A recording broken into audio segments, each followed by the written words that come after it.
Hey guys, before we get started with the video, I just wanted to let you know that this is going to get a little bit on the technical side. We're going to be talking about dyno parameters, what we have done to our vehicles, what kind of fuel are we running, what kind of day it was outside, all that kind of stuff if you guys are into that, especially with dyno numbers. If you guys just want the short and sweet dyno runs, I do have those as separate videos on the channel. One video for my Mustang, one video for Shane's F150. You can go ahead and check those out. There is a surprise appearance of a small block farm truck you'll see later in the video. It's pretty cool to watch and it is very loud. On that note, I wanted to mention something about my dyno charts for my car. You'll see that there are 150 horsepower-ish runs in there. That's because of the traction control. Unfortunately, I assumed that I could pull what they call the dyno plug in the top left fender well in the engine bay, but that didn't work, so we ended up having to pull some ABS fuses. It's all good now. We got some good numbers. I'll also be interjecting with some voiceovers talking about some technical stuff throughout the video, so sit back and enjoy, guys. Alright, so we're getting ready to make our first pass. This is actually going to be the 5-star tuned pass. I'm going to do stock after just because I have a lot of the computer learning in it already and I want to keep the tune how I drive it on the street. If I switch it over to the stock tune first, I'm going to lose some of that. So I'm trying to keep it, all the parameters the same and everything. As far as fuel goes, it's winter time around here in the Pacific Northwest. As you can see, it's a very beautiful Pacific Northwest day. But I threw a little bit of Torco in there, a little bit of octane booster just to bring it back up to 92.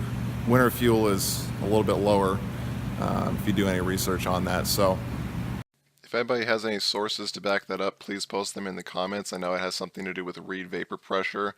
I just know that winter fuel, when it comes out, all of my vehicles, the knock increases. If it has a knock sensor, then the knock adjust ratio also increases, which backs timing off.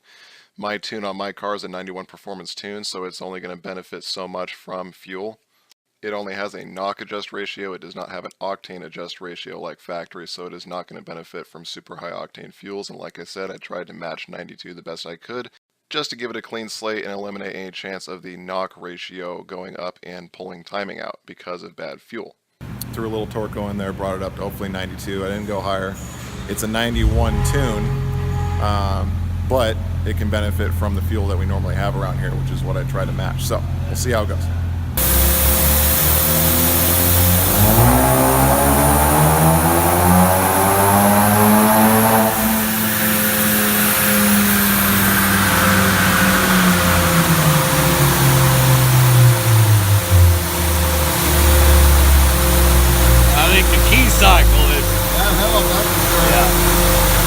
After hearing the 5-star tune, you'll notice that it sounded pretty deep and throaty.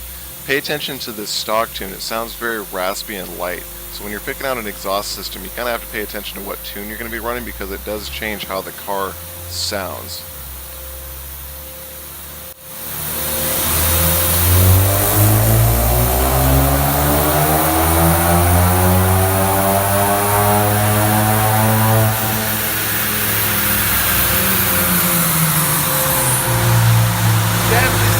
Stock. Definitely different.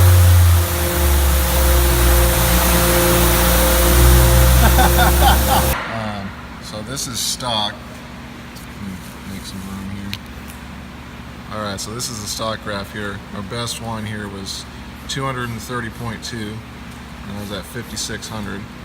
And then the best one was actually 263 on the last one, torque, and that was at 3100.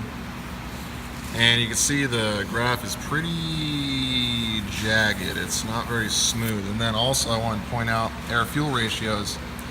The stock one's starting out at like 13 and going down to about 11.5, and then for some reason it just dumps down to like 10.5-ish, which is interesting. Now, if we go to the 5-star tune.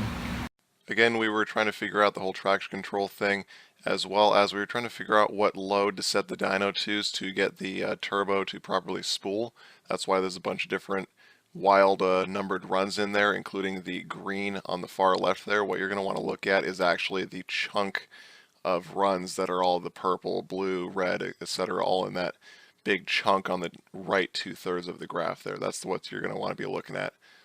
I also forgot to mention that in comparison to the stock tune that had the 13-to-1 starting off air-fuel ratio, the 5-star tune has a very nice basic 12-to-1 almost all the way across the band, which is a very safe number to run with.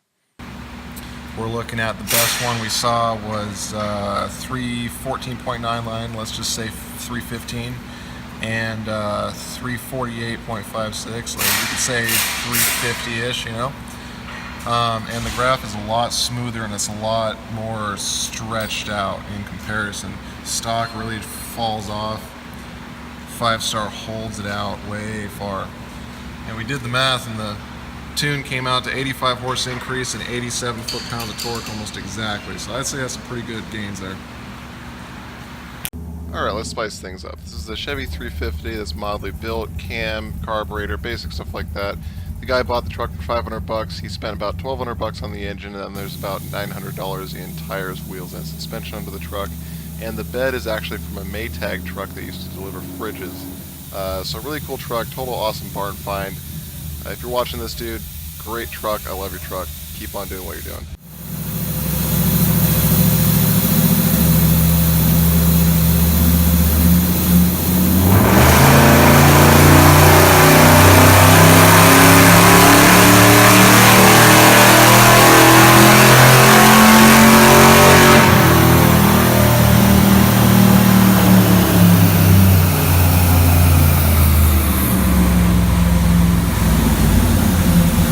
The numbers that are going to pop up on the screen might seem a little bit low to you guys. Remember, we were just looking at a direct injected turbocharged engine that's very modern. This is an old school Chevy 350, naturally aspirated, carbureted, all that kind of stuff. The guy could also benefit from probably messing with his timing and carburation a little bit. This is the first time the truck has ever been on the dyno, so just keep that in mind.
One loud son of a... Alright guys, we're loading Shane's truck onto the dyno right now. He's been a buddy of mine for a while. This is Shane over here. So I also work with the guy, so we work pretty closely together. He also works really closely with 5-star. I don't know how many revisions you have on your truck right now? Oh, probably somewhere around 25 to 30. 25 to 30 revisions, yeah. So this tune should be dialed in. It's a 91 street tune, right? 91 street tune. Yep. A little bit of help with some race gas mix just to help for the winter fuel. Yep. And see what it does. It should be somewhere about 92 to 93 is what my figures are on the fuel that's in it. On the fuel, okay. So you're pretty much at what we would normally get in the summertime. Correct. Okay. Yeah. Okay. All right, yeah, so Got the 5-star tune there, and it's a street tune, so nothing too crazy. It's basically the 91 tune, but we're just trying to compensate for the winter fuel and everything here. We don't get 93 like some lucky people down south, but we'll see what it makes. While Shane's build list is going across the screen there, I wanted to tell you what kind of dyno we're using. It's a DynoJet, which is generally considered to be the most accurate dyno out there. It is also on uncorrected mode, which means that it's not altering the data to simulate sea level and 70 degrees out. It is only showing live data that it's collecting from the OBD2 port on the truck, and then anything that the truck is making on the dyno. So this is completely uncorrected, this is untouched, unaltered, this is about as accurate as you can possibly get. And with that, we're going to be starting with a 5-star tune, and then he also has a Gearheads tune, and then we're going to just do a stock tune just for a baseline so we can compare the numbers accurately.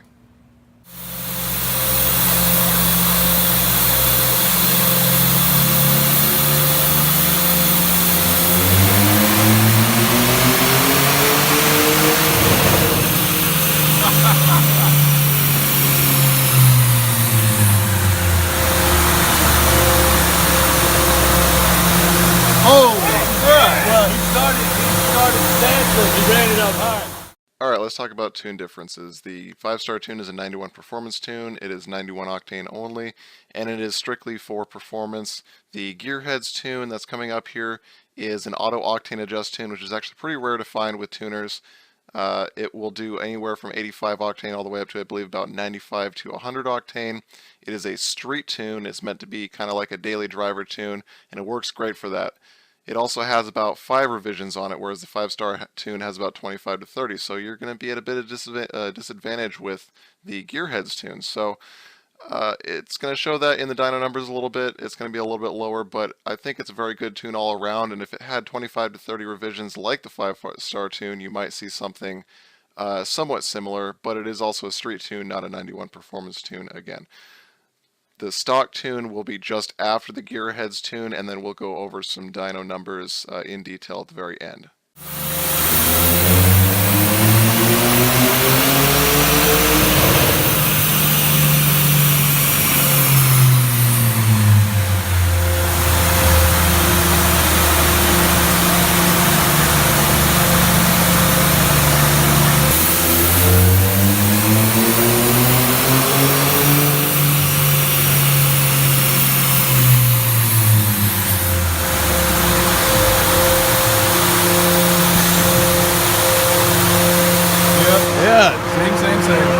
Okay, so we got Shane's dynographs here. First off, we're going to start off with the stock run. So that's kind of what it looks like. Nice and smooth actually compared to my car. And the max power that we saw was the 355 right here, and then 373 torque on that last run there. And that was at 5,300 and 3,700 respectively there. Then we're going to move up to the Gearhead tune. This is an auto octane adjust tune. This is a daily driver tune, and we're seeing 391 was the highest horsepower and 414 was the highest torque. Again, looking nice and smooth and everything. Air fuels are looking kind of like stock. And then moving on to the 5-star tune here, the highest we saw was 426 and 467. This is a performance tune. Now air fuels are a little more in the 12 range, a little lower than stock there. So, and we're seeing a 93 foot-pound increase and a 73 foot-pound torque. 70 or horsepower. Sorry. 73 horsepower increase stock to this, and 98. Yeah, 98. Right? 98 foot-pound difference between stock and 5-star. So performance-wise, that's a hell of a tune right there. That's going to wrap it up today, guys. If you like this technical kind of a video, leave a thumbs up down below. If you have any questions, leave a comment. I'll try to answer back. And I want to thank RPM Performance for being so accommodating with the Dyno Day. And I will see you guys in the next one.